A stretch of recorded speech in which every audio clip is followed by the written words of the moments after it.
Welcome to Phoenix and Flame, my podcast about rising from the ashes on the wings of boundaries. I'm Dana Skaggs, a psychotherapist known as the Queen of Boundaries.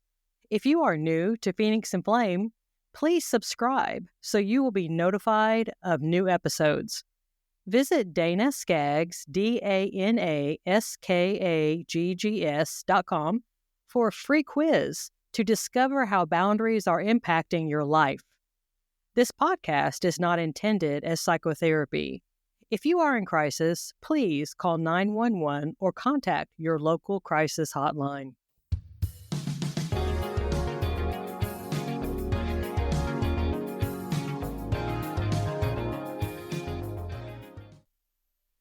Welcome, friends. Whether you're out on a walk, running errands, or relaxing at home, it's wonderful to connect with you. Joining us today is Abby McKiernan. She's the founder of Spark in the Dark, a nonprofit connecting individuals in need with resources. Abby has spearheaded a movement that has empowered over 30,000 members and 18 volunteers across Michigan, facilitating the resolution of over 100,000 needs since 2017. Abby, welcome to Phoenix and Flame. Well, thank you, Miss Dana. I'm so excited to be here. It's always so humbling. You've done a lot. I mean, and also I wanted to point out too, before we kind of launch and do our back and forth thing, is recognizing the need for businesses to maximize their social impact. You co-founded HelpLink, a platform revolutionizing corporate philanthropy. This is so interesting to me on so many levels. So start wherever you would like. Tell me your story. How did you get into, where did this start? What's going on with it? Yeah, so I started Spark in the Dark back in 2017, to be perfectly frank, when my whole life was falling apart. I was a mess. I was coming out of a bad divorce. I was very isolated. I woke up one day and realized I had no support network when I needed it the most, right? So now I'm a single mom of 2 kids. I need help desperately, and I don't really know. I've always been the helper. I've never been the helped, right? And so I found myself in this very unusual position. And so I decided I was in a rut and I needed some change. And I decided to go to church because objectively, that is where you hear about change, right? People come out of it and go, oh man, it changed my life.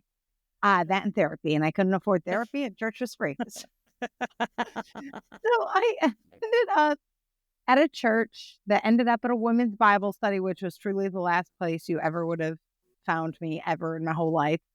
And I witnessed what I would call one of the coolest experiences of my whole life, which was these 2 women were talking at the table, one younger, one older. And this young girl was talking about how she'd been living under a bridge for a year. And then in her car, as she was saving up money to get an apartment. And she was telling this older woman, like, I did it all by myself and I didn't need anybody. And look how strong I am, right? We all know the island unto myself story. And she's talking about how no one has helped her and she did everything alone. And she was sleeping on the floor of her apartment with just a coat as a blanket. Nothing else, but who cares? It was hers. And this older woman was like, I've had a bed set in my garage. I've been saying I'm going to sell it for years. I never do. I'm going to have my husband bring it over to you. Where's your apartment? And this girl starts bawling. And I mean 0 to 60 just in tears. And I'm like, whoa, hold on. We're supposed to be strong together. What are you doing?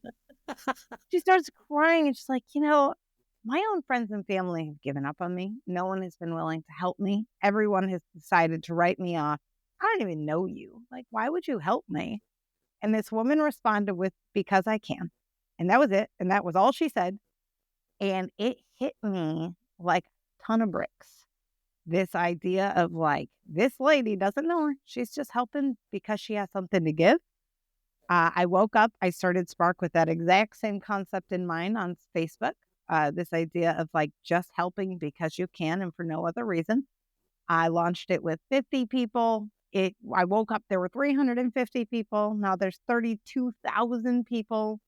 And as you mentioned, like we've just crossed the 100,000 needs met mark, which is like wildly emotional for me because I started this thinking I might help 8 people and find some purpose. And here I am 8 years later with it being my career to be like a professional do-gooder. Wow. So I just love that because it's just like you were in the right place at the right time, almost like it was meant to be because it's such a need and it seems so like duh, like yeah, but it wasn't, I mean, there's so many, I mean, how many times have we been out there and thought, I would like to be able to help someone, but I don't know anybody who needs what I have. I don't, I would like to make a pot of soup and give it, but I don't really know who needs it. I don't know. And you don't, and to be honest, and I love what you're doing because it connects people with need.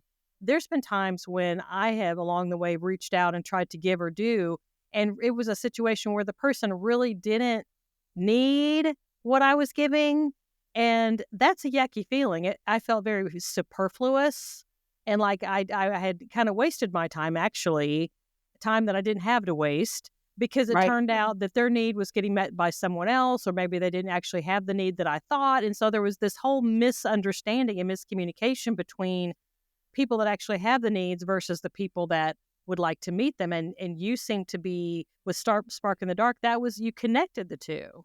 In fact, we took it one step further when I launched HelpLink for that very reason, right? I feel like we learn from what things are going well and what things aren't going well. And so when we launched HelpLink, the goal was actually to take away a lot of what you just mentioned, which was there's all kinds of back end algorithms that, keep people from over asking and like keep track of who's asked for what and who's gotten help from where and when and how often that means that they can ask for help in the next 3 months and like how that ranks in a big system of needs. So when you're donating through HelpLink specifically, which is a tech platform, you can actually really genuinely rest assured that your $25 or whatever it is you're donating is going to go to somebody who has likely never had a need met, at least in our system.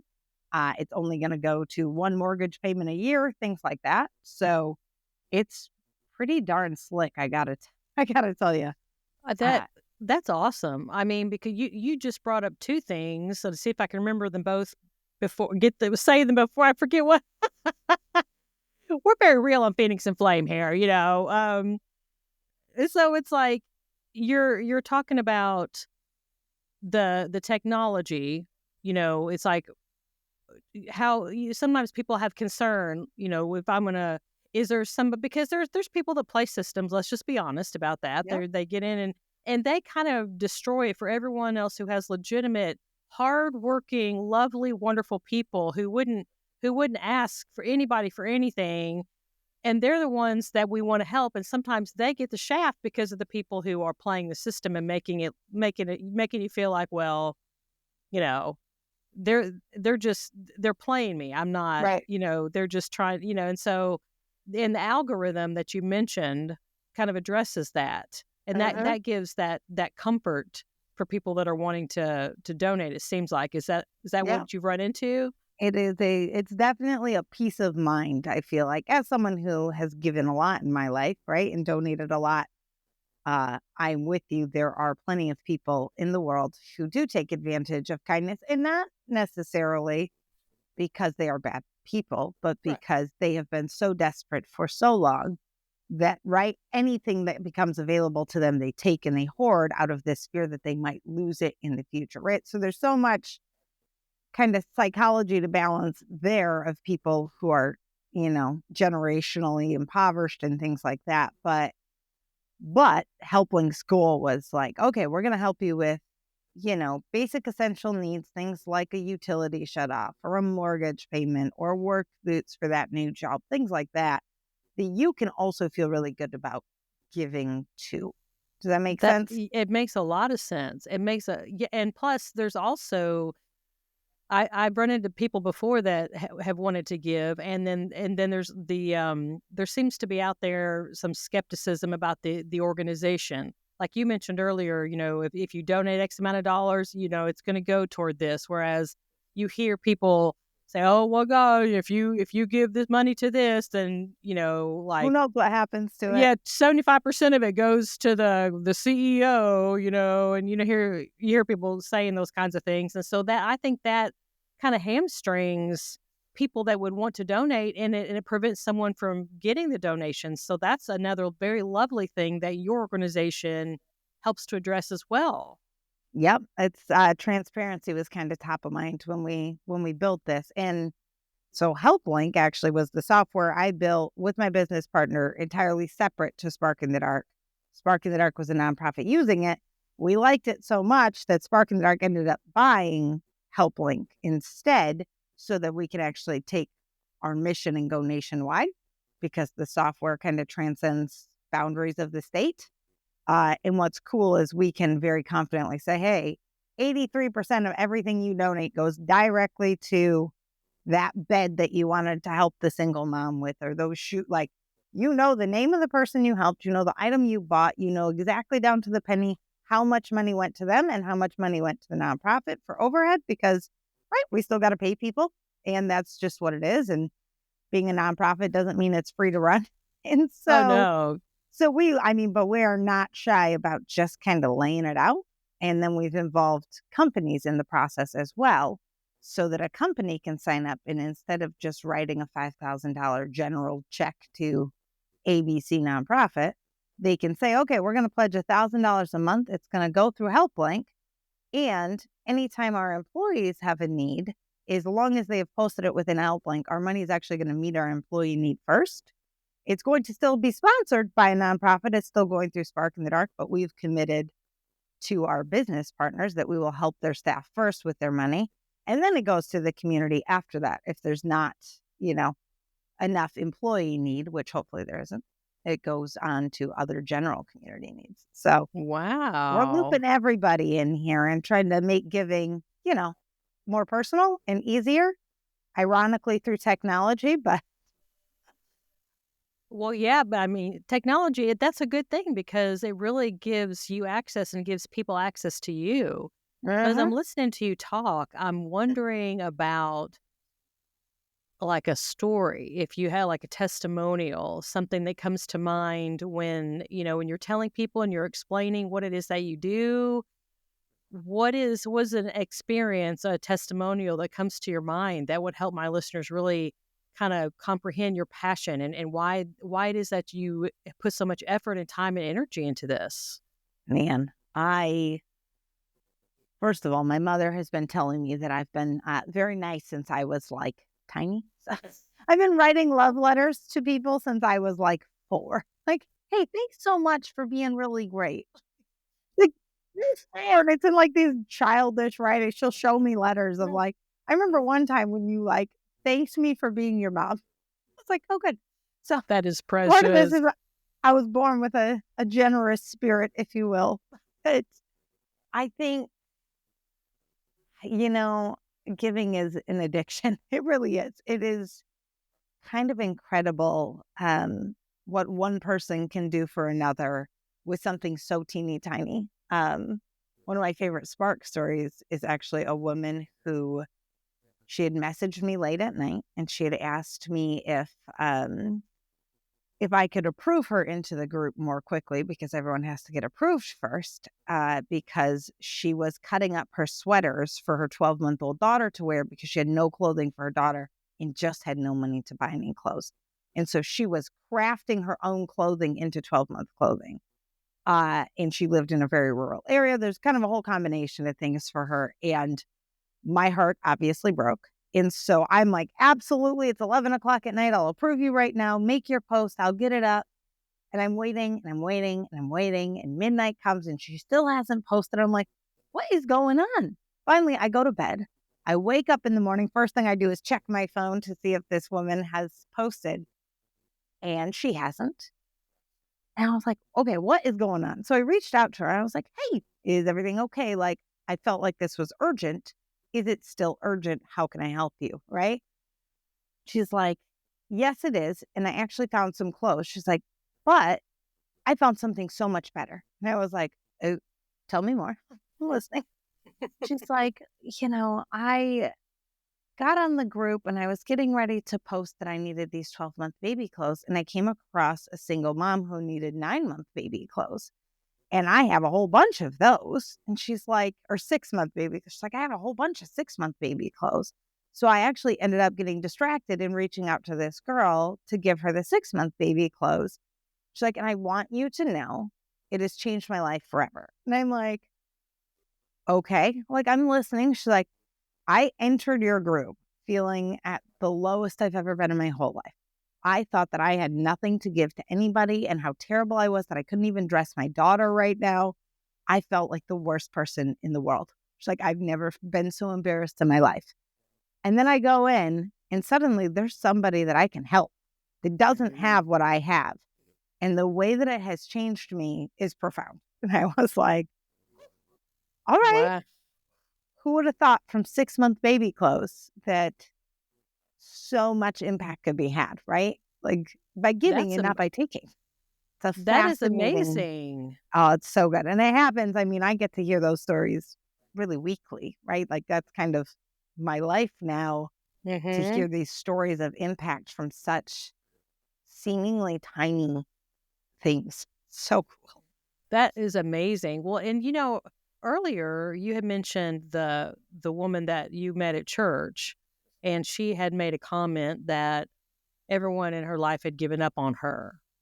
As a psychotherapist, the truth of it is that sometimes when people are in like addiction or they have some serious psychological issues going on, they do sometimes wear through their their family for appropriate reasons. Sometimes their family and their close friends who used to be friends have to put up boundaries Right. because the individual, because they're at that particular chapter that they are in their life, they are quite dysfunctional, and the other people around them have to put up boundaries and they can't continue to allow it. So what happens is sometimes someone like that is estranged and alone, and there's a reason for that. And these other people that have put up boundaries aren't all like bad people. Mm-hmm. Sometimes they put up boundaries because they have to,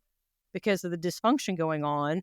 Which brings me to when I heard you describe that, I found myself feeling so thankful for this group because those family members in that particular instance, her family members had been burnt so much that they were not able, and the whole trust bridge had probably been burnt to cinders, right? Right. And they were not going to allow it anymore. But your group gave her people that she could interact with. Like maybe she reached another chapter of her life and they were fresh. Right. See, we can be the fresh person to someone who has burnt all their other bridges because they haven't burnt them with us. We're fresh on the scene. We haven't been through all that stuff with them. And so we're still open and willing to give. And so your platform there creates that opportunity for Mhm. people to come in and get assistance. Does that make sense what I'm describing? The It dynamics? it does, and I think that there is something to be said because you're very right. Some people truly have to hit the bottom of the barrel. Right? I mean, they do. They have to lose everybody and lose everything to get it together. The problem is when you're at the bottom of the barrel with no ladder, it's awfully hard to get out, right? Yeah. Even if you understand, oh crap, I'm here. I gotta move up. You still need somebody that doesn't know you, maybe, right? And that it can be really difficult if you know somebody who has spent years abusing you or your kindness or the people around them and always taking advantage. And suddenly you start to treat them in a way that is wary, right? You start to feel like, oh God, Karen's calling me again. She just wants money, right? I'm not going to answer. Or what's it really for? She said it's for new work clothes, but is it, or is it for this addiction, right? And so suddenly it really makes it hard to grow out of the person you are into a new person when everybody around you holds a stereotype of what you are and pushes it in your head that this is all you'll ever be, right? So I think when you're tapping into that new set of humans, They don't know you. You have the Yeah. opportunity Yeah. to be somebody new. Uh, That's it. and it's a very unique situation on all sides. And in Spark, if you burn the bridge, you get kicked out and you're banned for life. And we're very clear about that too. And so people don't cross that boundary too often, right? Because it's so helpful. And there's so much resource that they know if they do, we're not messing around. And so I think we've created a really healthy culture across those 32,000 members of like, all right, mess around and find out, right? So it's tough love, but it's equal love, and everyone comes in on the same ground. Like there's no hierarchies within the group. I love that. As I'm listening to you talk, the phrase, it takes a village. And I Amen. know they were talking about raising kids, but it does take a village because like what we're saying is sometimes for very real reasons, for very real behavior patterns, a person has kind of burnt through their current grouping of support. But when there's other people that come Mhm. in that don't know them and are able to just see them just as Sally or Kathy or Jane, and they don't have all the baggage of Right. all the years and maybe even decades of abusive behavior. They don't have that baggage, right? So they can come in and they can be that support to that person. And I'm thinking maybe getting them to a place where they can raise up and then can go back and maybe to restore some of those relationships. Exactly. Right. Come back a healthier, more whole person with some data and evidence, right? Of like, hey, I done. And there's something to be said about. We talk about this a lot with donors in general. Is once you give something, it is no longer yours, right? Yeah. How somebody, if you are not using a box of clothes and you give it away and then you're upset or you want to know how they used it or how they like, well, I mean, there's rules against selling stuff and things like that. But when you give something, it is no longer yours. And Right. I think some people really struggle with that because there's these stipulations around giving, right? Well, it's still mine. I gave it to them. Like, well, that's because you didn't need it, right? So it's very tricky actually to balance those donor conversations as much as it is, please don't take advantage of people, as it is on the other end of, hey, listen, you need to understand that you have to give freely and without expectation. And I love sometimes that. it'll work and sometimes it won't work. And that is life. Like, Yeah, that's like, human. right. So it's always been an interesting dynamic to balance um, both sides of that coin.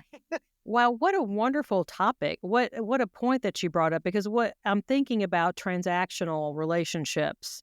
And I'm wondering too if the people that are receiving the gifts and the items, sometimes if they have went through a situation in their life where just about anything that was given to them, it was given to them transactionally with Right. strings. Like I'm going to give this to you, but that means I have some control over you. That means I get to have some kind of say of what you're doing. That means I'm going to ask you and come into your house every day and gripe and complain if you haven't done what I think you should do with the gift I gave you. And they find it very manipulative and controlling. And so I imagine on some level, they might kind of be resistant to accepting gifts. And so I can see your organization really benefiting both sides and taking that stance. It's like once you give it, it's no longer yours.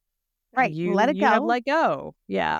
And that's the whole purpose. I think, but we live in a world that's very transactional, is the word you used, right? And like, Mhm. even when you're donating to a nonprofit or when you're donating money, and it's like, well, I think that someone should do this with that. And it's like, well, all right, but you don't know their life. You haven't walked in their shoes. It's, again, I have this conversation so much. And oftentimes, the moment that you feel really super great because you gave somebody something, right? It's one of your highs, is their low. And there Yeah. is something to be said about that too, of like, I had a donor one time who was wildly offended and we had to talk down off the cliff. She was super upset because she had given this woman Easter baskets, I think it was, for her kids. And she was so excited. She had bought these Easter baskets. She met the woman in the parking lot, gave her a big hug, and she's like, and this girl didn't even hug me back. She hardly said thank you. I'm like, You got to understand that she couldn't afford $20 Easter baskets for her children, right? And I know that you feel so great that you were able to do it, but you got to think how bad she feels that she couldn't do it. Her lack of Hmm. a thank you and her lack of hug likely had nothing to do with you and everything to do with shame. And there's a Yes. lot to unpack there too. So I go on all day about all of this. It seems like such an interesting experience, and kudos to you for being willing to just stand in that gap and to face, because you're doing such a good job of describing some of the obstacles that you've had to face, and some of them I'm sure you knew were going to happen, and some of them I'm guessing surprised you.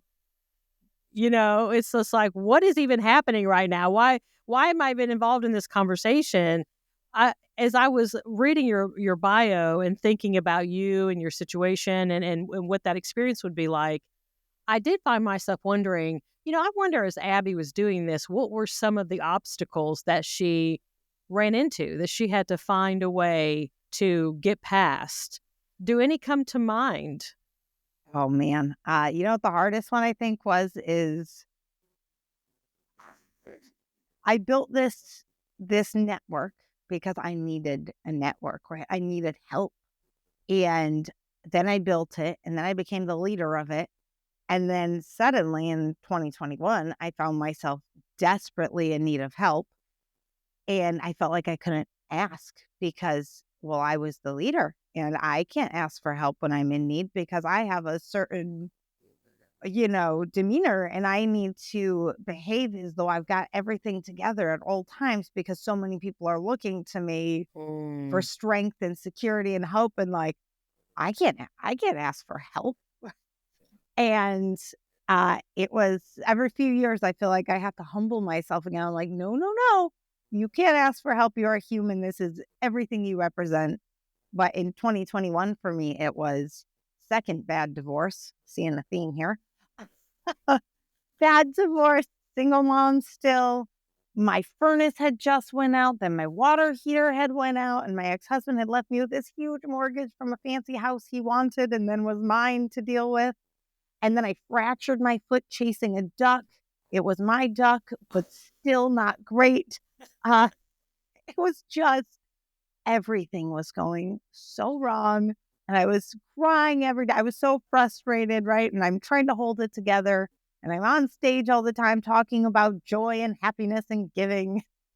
Meanwhile, on the inside, I'm like dying because I'm so frustrated and hurt and in my own pain. And then I go downstairs, walking down the stairs in the basement, and my basement is covered in a layer of water. I have no money in my bank account at this point. I've spent it on the furnace and the water heater and the mortgage and right, everything. Everything's gone wrong. And now I have what I was praying was not a foundation leak because it's the only thing insurance companies do not cover. So, of course, it was exactly what it was because Oh, no. as is the nature, and it's a $10,000 bill to have a foundation leak. And it's like you pay it up front and they just, right. And I don't have any money. And so I am horrified and I give in and I reach out on Spark very half heartedly, like, hey, does anybody know somebody who works for a foundation company that could just come give me a quote? Or I didn't even actually ask for help. I asked for a quote that I knew I couldn't because I was so ashamed to have to ask for help. And the person that came over had reached out and was like, hey, I'll come over and take a look. I work for Floodman. I'll take a look. I'll tell you what it's going to cost. I'm like, oh, you're my hero. Thank you so much. Comes over, looks at it. He's like, hey, listen, it's going to be, 10 grand through the company. I'll come out on the weekend. I'll do it on my own time. Like, my company doesn't mind if I borrow the equipment. Like, I'll come help you and I'll do it for less. And I'm like, thank you. That's a godsend. In my head, I'm like, I still don't have even half of that 10,000. I don't have a quarter of the 10,000, but I can't have water in the basement. So he comes over. He spends 7 hours carrying concrete up and down my stairs because you got to break up all the concrete. I get why it's so expensive. It's a Gosh. crazy amount of labor. He spent all day in my basement fixing this foundation. Like at the end, he comes upstairs. I'm like, you're my hero. Thank you so much. What do I owe you? $100. And I'm like, I'm not great at math. It is not my strong suit. I'm a people person. But 10,000 and 100 are very different numbers. I'm like, I can't only pay you $100. Like, no, right? Like, what is the actual number? He's like, listen, in 2020, when COVID hit, I lost my job. Everything got shut down. We were all screwed. I couldn't feed or clothe my children. He's like, I don't know if you remember me because you worked with my wife. He's like, but you gave us a huge box of food and a huge box of clothing, and then reached out the next week and gave us more food. He's like, you fed and clothed my family, and I didn't know you. He's like, and that moment changed everything for me. He's like, the least I can do is help you just because I can. Wow. Right? And like, so all that, I digress. All that to say, like, I think that was the biggest struggle for me, was these like continually humbling myself of like, you can be a leader and somebody in need, and it doesn't have to be mutually exclusive. Well, and I think that makes you a better leader. And especially nowadays, you see this more represented on social media, a respect for transparency. Mm-hmm. It seems like gone are the days where they want to see people that are just like polished, perfect, doing all the right things, where everything's going great for them all the time. Really, you really see more respect and a desire and a craving for people being real, for people showing their flaws, for people being transparent, because then we can connect because we're all flawed. And when Right. we see someone else who's willing to be transparent and honest with their difficulties, then we're like, I'm like them. They're like me. We're connected. It's okay.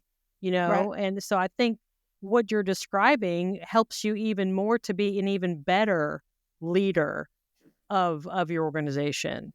I try very hard to be authentic now. It's taken a lot of years to learn. And still it's hard, right? It's hard to be a human.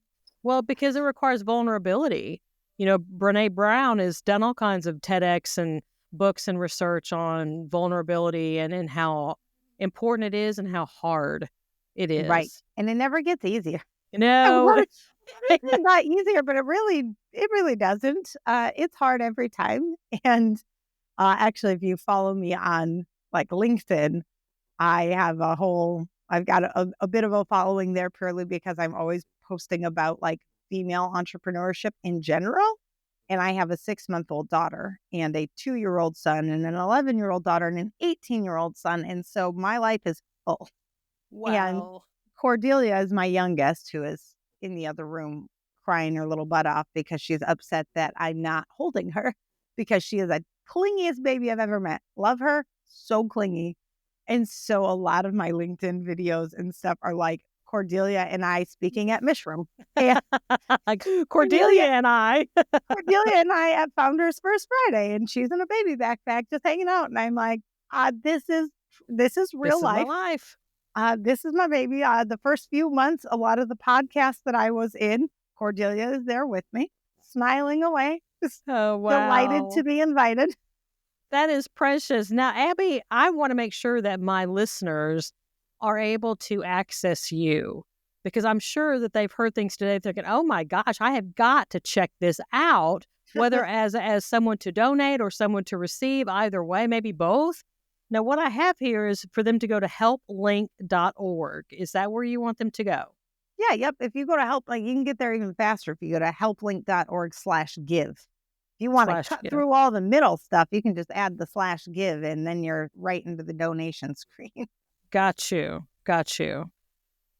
Abby, I appreciate you so much. I appreciate what you've done. I honor and respect and appreciate everything that you've gone through, and you persevered and you kept going and you didn't give up, and you've stepped into your space in this world and really making such a difference. Thank you for the time and your energy and effort that you brought to me and to my listeners on Phoenix and Flame today. Thank you. Thank you for giving me a voice. Listeners, gosh, where do you even begin? Everything that Abby has said today, and I'm sure she has so much. We could probably talk for hours. I know you've heard multiple things today that you're thinking, I have got to tell my best friend about this. I've got to tell my coworker. I've got to tell my family member about what Abby McKiernan is doing Take this podcast episode, copy and paste the link, send in text, send an email, post it on your favorite social media sites so we can grow our Phoenix and Flame community and let people know you are not alone. I hope your day is great. I hope the rest of your day is fantastic. I'm Dana on Phoenix and Flame.